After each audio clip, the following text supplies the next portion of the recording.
let's walk through creating filters for your tasks up at your workspace level.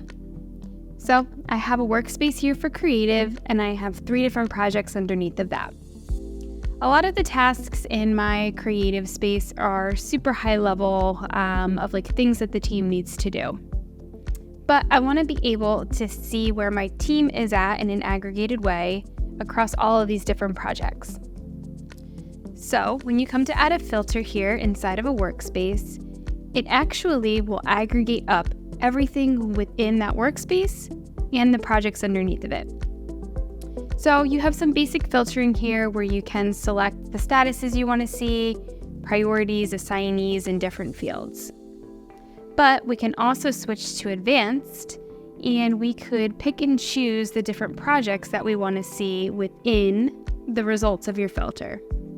For this, I want to see that it's in the growth hacking project.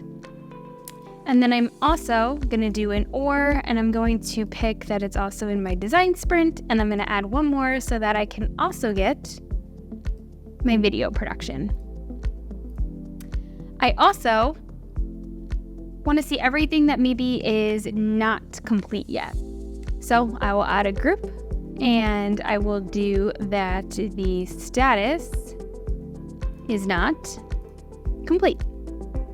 And then I'll click apply. And now I'm seeing all of my tasks from all of my different projects underneath that have not yet been complete. And now I'm able to do things like I can see these in either a Kanban view or a timeline view or even a calendar view where I can do things like only see due dates, and I can see how things are stacking up now across all of my different projects underneath of this workspace. And that's how you can create some advanced filters to aggregate up your different tasks from your different projects underneath of it up at the workspace level.